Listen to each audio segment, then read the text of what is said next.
Oh my God, the weather is so beautiful. This is the time of year when you live in Las Vegas and you just go, man, this is great. It's like 72 degrees, very light breeze. It's just beautiful. It's like room temperature outside. The pool is red and sparkly. Her boobs are rusty. Oh, it's just wonderful. The grass is green. This is when living in Vegas is just the best. You know, you got a couple of months where it's miserable, and then you got all these other months where it's just beautiful. Beautiful. The air conditioner's on. Can't believe it. Here it is, the end of March. So I got Hippie doing some jobs. We got some other upgrades we're gonna do. Check this thing out. This thing is my new pooper. Bought this at Costco. It's a Kohler bidet. It's a butt washer. Now I have the Toto washlet seats. I've talked about those before. I had this thing. It was like $1,600. You know you got too much money when you buy a $1,600 toilet that washes your ass. But this thing is really integrated. But it's got a weird way it installs because it's skirted, right? So we may film the installation of this thing. But I'm waiting on a friend of mine to come over here and help. But it's all automated. You walk in, the seat automatically opens, little deodorizer comes on. It's got like massaging water jets up your butthole. It's got a heated seat, little deodorizing fan. Then you get up, it closes, it flushes. It's awesome. This is the new Rich. Just saying. So here we go. We've painted by we. Painted finally the doors and this ramp with an oil-based gray. Oil-based because it's made for this kind of industrial thing. This thing is going to get beat down by the sun all day long, but I didn't want it all rusty looking. I thought about painting it like safety red or something, but just let it blend. Can't do it black. I'm liking this color though. We're gonna see how that glosses after it dries. You gotta do black red suspenders. Yeah. Well, you did. This could use a little. Are you gonna come back over here and? I didn't know if you wanted the outer rim done or Well, just. it's a little sloppy there as I get closer, but I mean, yeah, that.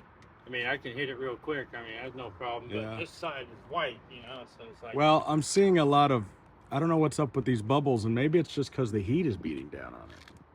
You know, we're getting these little bubblies, and it could be that it's just too hot. The surface is too hot with the sun on it, and we might have to, or we might should have done it earlier in the morning or something. Later afternoon. Because maybe it's too hot. This you can just lay it on thick. That's a smooth surface though, but it's not that big a deal. It's just a door.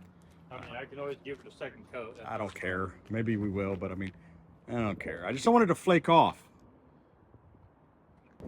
Gotta do this one next. The rolls. Now, I was thinking though, we should. I'm not sure how we're gonna do this. We should paint the bottom of it. I was thinking, but we'd have to, you know. Get some clamps for the side. Yeah, or you know, you could just prop it up with a pole or something maybe once we get it lifted up and then paint it and then just drop it, you know, like even while it's wet or whatever, I don't know.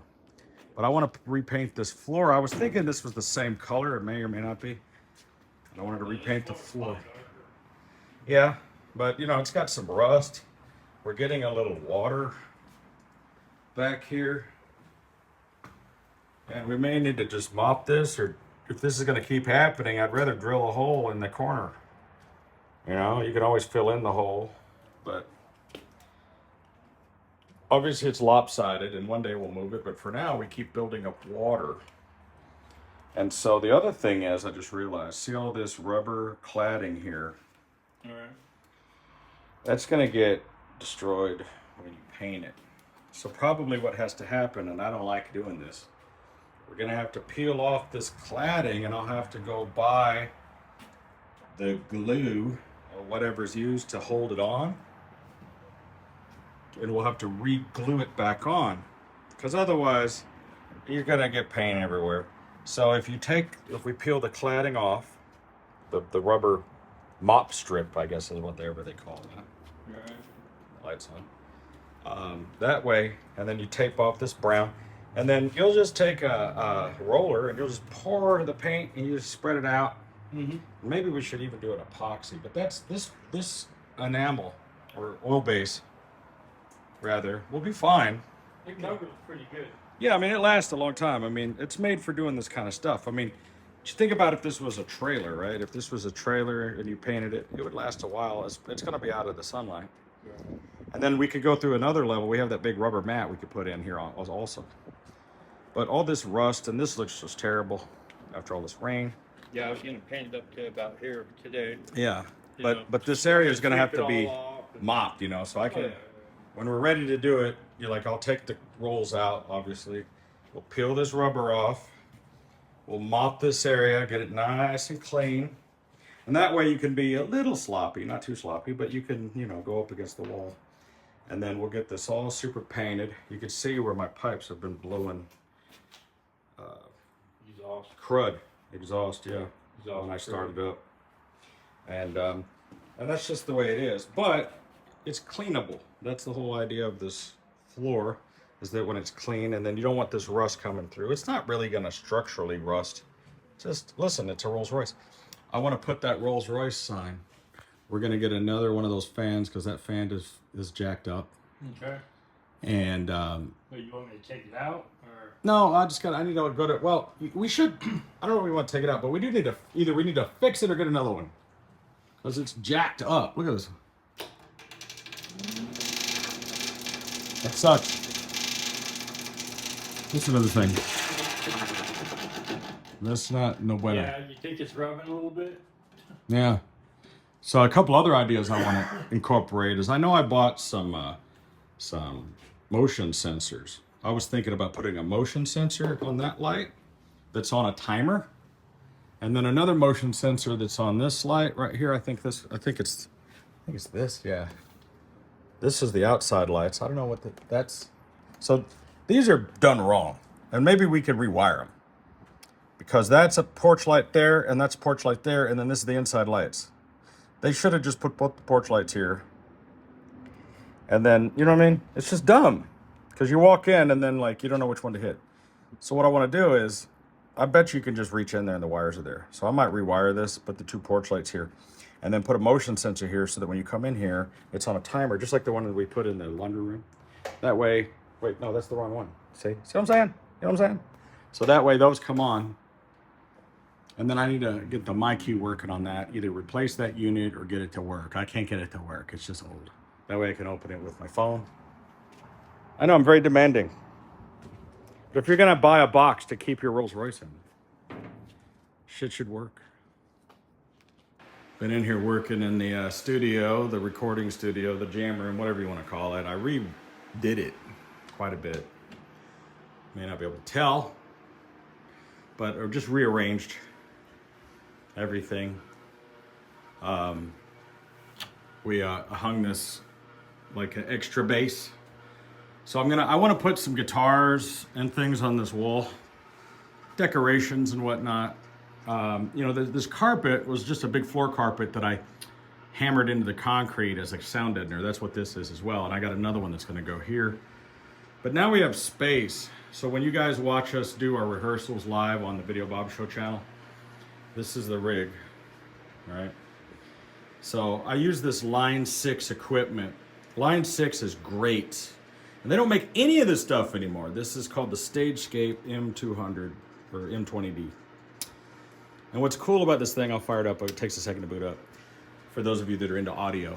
See, the cool thing about these Line 6 speakers is each one has an accelerometer in it, like a phone. So the way they're designed, right, this is really cool. Check this out. It has a sensor inside its pole, and also it knows whether it's laying down or sitting up. If you set it on the floor without something up its bum there, it knows to tune itself in a way that says, okay, I'm sitting on the floor, and I should adjust my tone for that. If there's a pole up there, it knows it's up on the pole, and it should adjust its tone for that because it's not on the floor, so it changes its bass setting. But these are all integrated through a daisy chain through one line. So one line goes through and daisy chains to each. And the system knows whether or not it has a sub. Now there's no sub. So since there's no sub to make bass, it puts bass into those speakers. But if I hooked up sub up, it would take the bass out of those speakers and just make them mids and highs. Does that make sense? So this thing can be used as a main or a monitor. If it's sitting upright on the floor, it knows it's a main on the floor, same thing on the pole. And all of these have a monitor mode. When you lay it down on its side, it knows it's a monitor and becomes a monitor and adjusts itself as such with anti-feedback technology. It's an amazing system. They were really expensive, and which is why I think people didn't buy them. They were probably 3 times the price of a regular Mackie, right?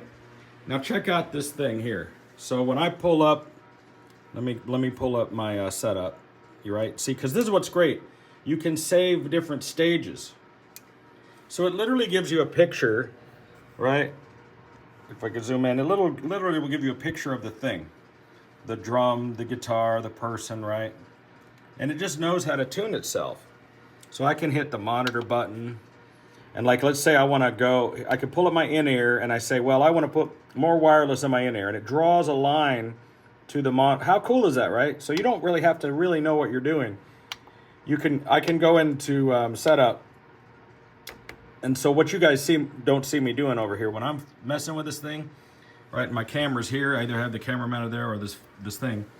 What you don't see me playing with is I can change my reverb and my sound settings, go in and change how much tone or whatever I have, feedback settings, things like that.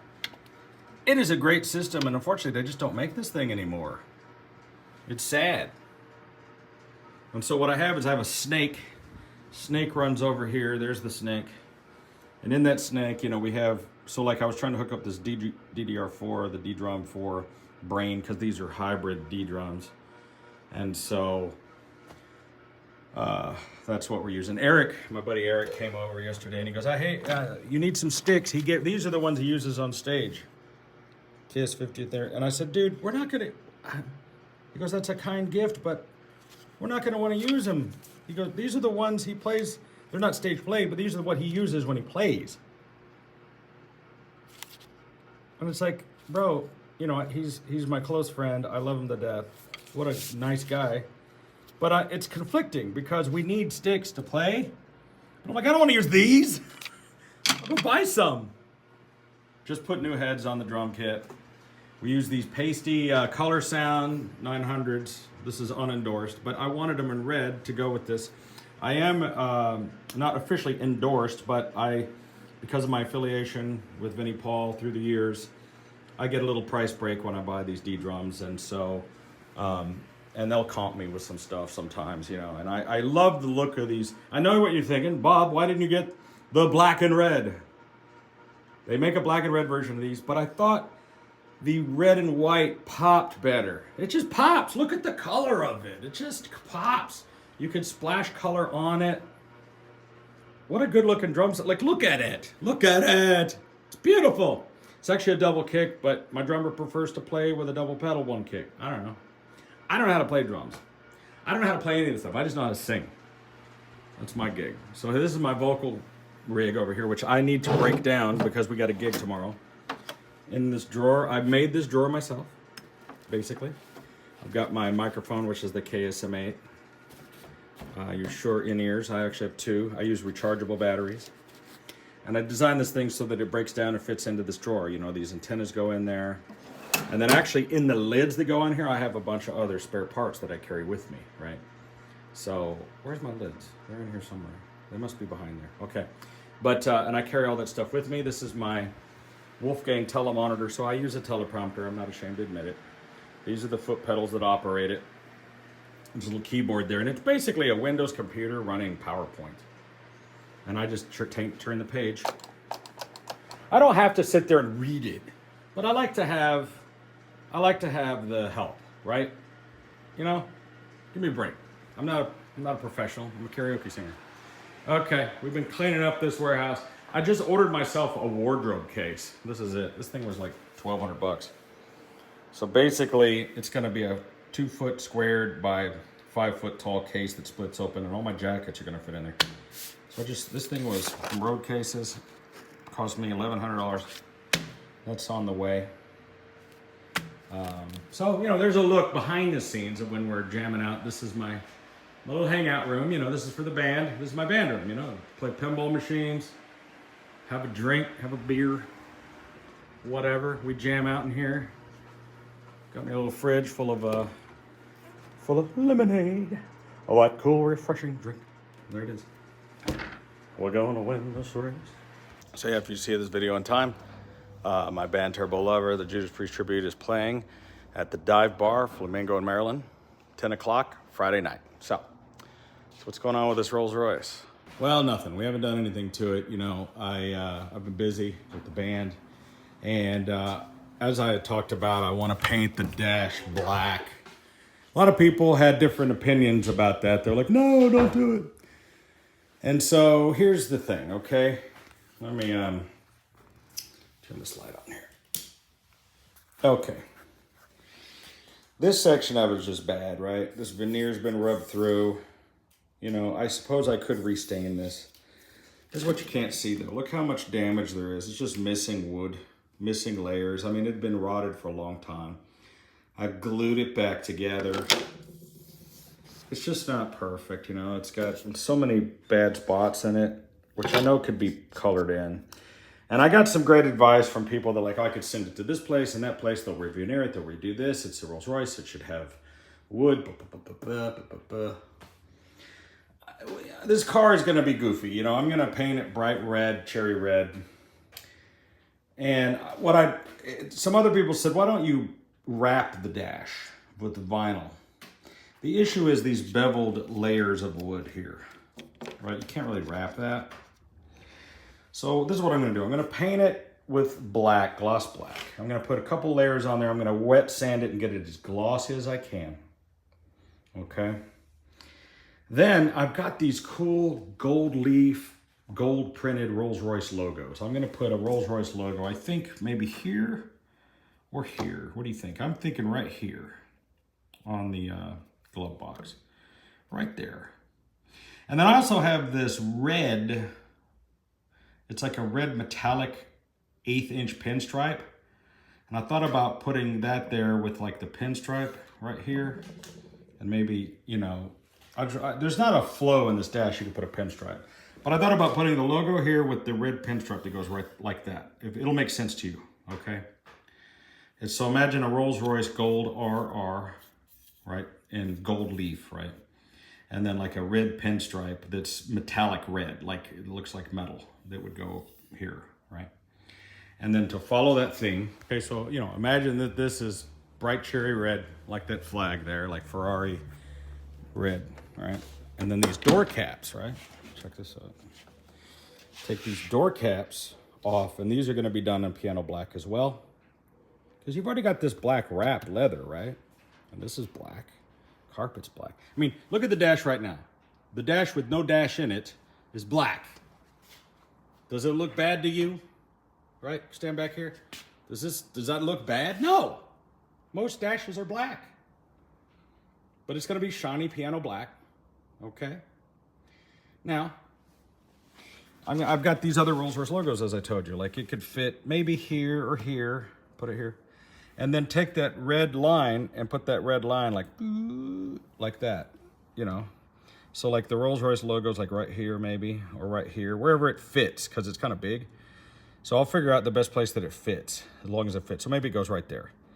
And then that red metallic line would run all the way through it, and then this is gloss black. And we're gonna like put like 10 layers of gloss on it, right? I think it would look cool. And then that follows through back here too, right? Like these are black, right? And then do this all in black. And we'll get rid of the whole wood thing, right? And I know, you're like, oh, it's Rolls Royces have wood. Listen, this is not gonna be a regular Rolls Royce anymore. It's gonna be the Videobob Rolls Royce. I'm gonna do it the way I want it. And quite frankly, if I ordered a car from Rolls Royce, they'll do it any way you want. They'll give you a piano black dash. You know, some of the Phantoms actually had silver aluminum dashes. My first Phantom, the whole dash cluster was done in silver. And then it had that like maple, you know. So I think it's gonna look good. It's not gonna suck or anything. It's gonna be awesome as shit.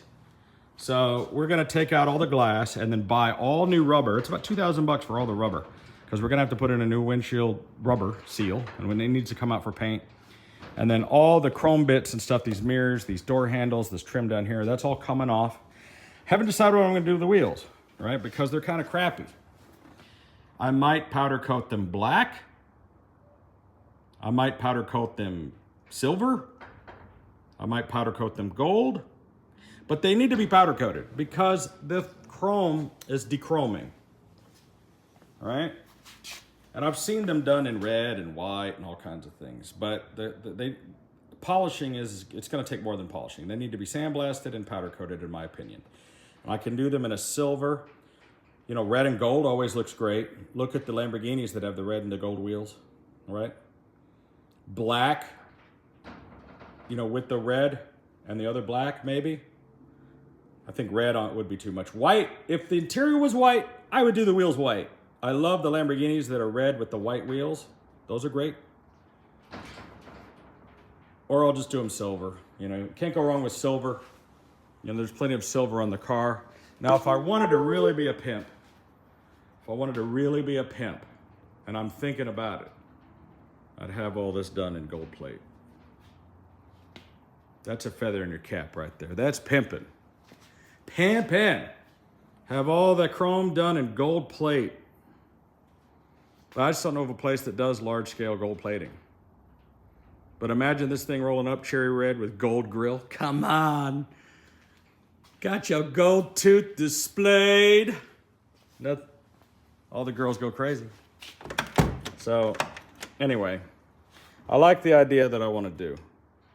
And I don't give a shit what people, you know, there's a lot of snobs out there, and I love them. But you know what? They're going to be like, oh, you're desecrating this Rolls Royce. Standard brash American. Destroying the great name of the Rolls Royce. Get the fuck out of here. Do whatever I want. I have a yellow Cadillac with a tiger striped interior. Do I look like I give a shit? I mean, seriously, right? I have a red pool. Do I look like I care about the status quo and living up to your standards? You got the wrong dude. Loving the new Judas Priest album. Get it? Pretty cool. Loving the B&O stereo. And pick this up. It's kinetic art. It's called the Swinging Sticks. You can get them in different sizes and colors. It runs for 6 months on a couple of batteries, and it just does this over and over. I could just make a channel of this thing live and people would watch it. So, you know, maybe I'll put a link in the description if I can find it on Amazon. You can buy one. They're like $100 or something. I don't know, whatever. This is cool. Found this too. This is just a, it's like a flip clock. Runs on a D-cell battery. And I just stuck it up there and it just clicks. It's very retro. I just thought it was cool. I'm not selling them or anything. I like it. I liked it. That's all. Just cleaning up my little Judas Priest area over here, and I had the statue here, but I took him out, and I put this grande lava lamp. This thing is gigantic. It was in the Kiss room, but I like it out here so I can watch it. And it's just nice. It's just nice art. You know, have it on all the time. And I got to put some more stuff to fill in this area. But, you know, I had this mirrored pedestal. I thought, wow, that'd be a good spot to put it. You know, up here with all the stuff. You know, I walk through this hallway every day. And I don't know if I told the story about this little Murano piece of glass. Murano is a type of Italian glass, right? I think I told the story on the Videobob show channel. So what's interesting, notice how it's actually clear glass that they've put the red on the inside. So it's kind of an illusion. And so I was at this estate sale, and the guy had it sitting on the table, and I'm holding it in my hand, and I'm asking the guy about it. And the guy standing next to me goes, hey, you take $20 for that bowl? I go, bro, I'm holding the bowl. Like, you're over here trying to make a deal while I'm holding it, asking about it. And I looked at it, said $40. I go, dude, here's the $40. I bought it. I'm like, dick move, dude. Dick move. Right? You don't do that. Like, I'm holding the bowl, trying to buy it, and this guy's like, hey, you're trying to cut the... First of all, he's lowballing the guy, offering him half. The guy wanted $40 for the bowl. So here's the $40, dude. Whatever. What a dick. So here's another Murano bowl I just bought for $40. So, you know, I like this mid-century modern vibe. I got this Noguchi table over here. So I found this bowl on eBay. Bought it for $37. It's real Murano. But I put a sticker over the... I put that pad on the bottom of it where it says Murano because I didn't want it just sitting here. But see, notice how they do clear glass with the red in it. So once you discover... I'm new to this, but once you discover this Italian-made glass, Murano it's called. I love it. Look how cool that is. Goes with my motif. There's the chairs of which the name may not be said. Best chairs I've ever bought in my life, I gotta tell you. But you know what? Listen, we're not allowed to talk about... Well, the followers of mine know what I'm talking about. These are chairs that are replicas of a particular brand. You can find them on Amazon and on the internet. They're made in China. And I got in trouble for talking about them. The mere mention of them. I will not say their name. The name which may not be spoken. So, don't ask me about them. I don't talk about it. We don't talk about it.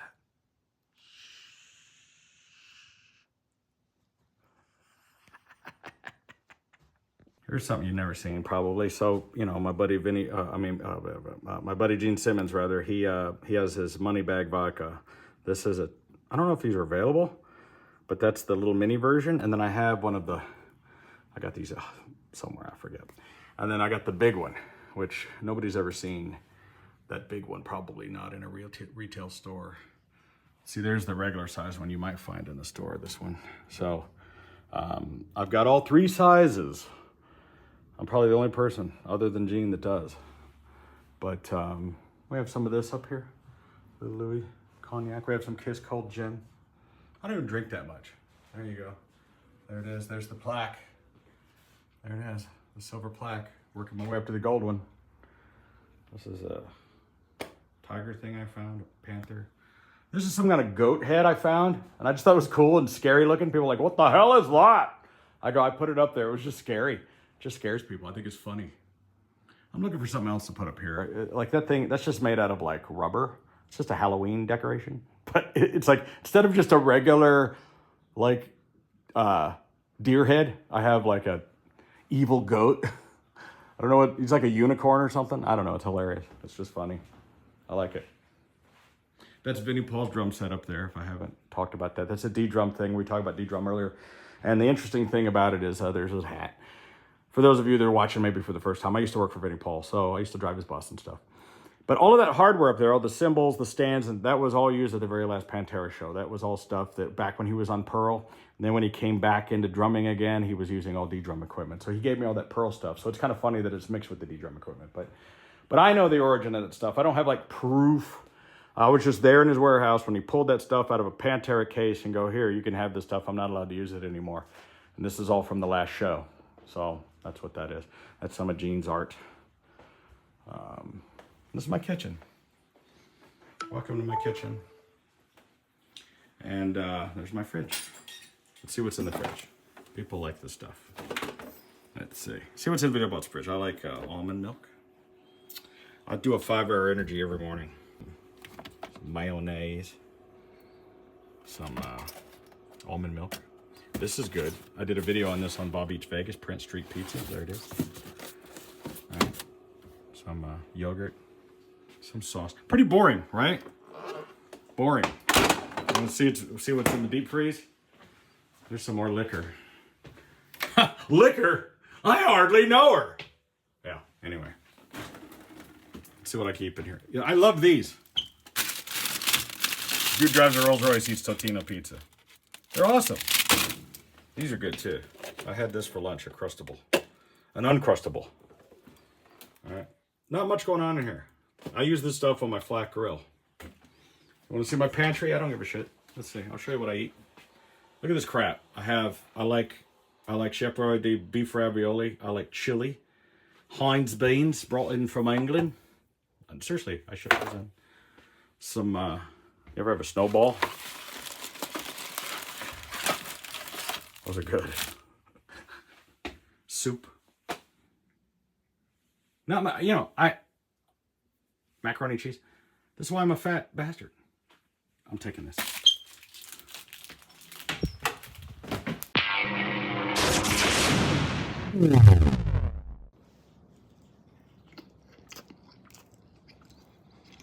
Cake and cream and marshmallow and coconut.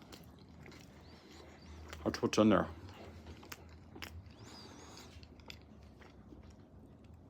Diabetes.